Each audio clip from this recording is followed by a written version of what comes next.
সব কথা বলতে নেই। পরের স্ত্রীর সৌন্দর্যের কথা আর অফিসের সঠিক মাইনের কথা নিজের বউকে বলতে নেই। হিন্দুদের সামনে গোমাংসের কথা বলতে নেই।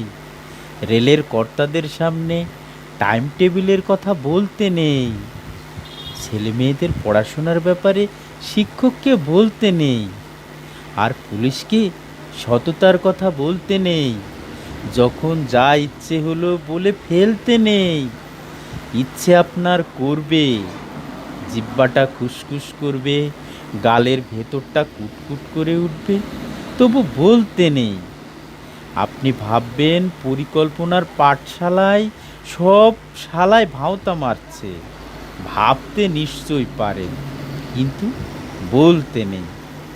আপনি ভাববেন হাসপাতাল, থানা, সরকারি দপ্তরগুলো ক্রমশ ফোড়ে আর দালালদের মৃগয়া ক্ষেত্র হয়ে উঠেছে। ভাবতে আপনি সারা দিন ধরে পারেন, কিন্তু বলতে নেই। এমনকি বাজারে ছেড়ে দিলে 20 টাকা রোজের মুটুগিরিও যে জুটবে না বেটার। রাজনীতির সোনার কাঠির ছোঁয়ায় সে বেটা গাড়ি বাড়ি করে জনগণের মাথায় চড়ে ব্রেক ড্যান্স করছে। সেসব দেখে আপনি তেলে বেগুনে জ্বলে চটে উঠতে পারেন, কিন্তু বলতে নেই। প্রাক্তন মন্ত্রী জেলে ঢুকেছেন, পর্দার মেগা স্টারেরা কোটি কোটি টাকার ট্যাক্স ফাঁকি দিচ্ছেন, আর টিভিতে বসে মেরা দেশ মহান বলে হাসছে।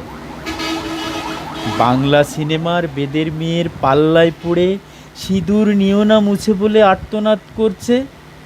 100 টাকার ঢাউস পুজো সংখ্যার উপন্যাস কাহিনীর চেয়ে ছায়া ব্লাউজের কথা বেশি থাকছে। বুদ্ধিমান পরিচালক হাড়হাবাদের জীবন নিয়ে সিনেমা তৈরি করে ফরেন পুরস্কার হাতাচ্ছে, আর 5 তারকা হোটেলে বসে ফুর্তি মারছে। খবরের কাগজে খুন ডাকাতি আর ধর্ষণের সিরিয়াল ছাপছে। টিভিতে মুড়ো ঝাঁটার বিজ্ঞাপন দেখিয়ে উলঙ্গ মেয়ে দেখিয়ে দিচ্ছে, কিন্তু বলতে নেই।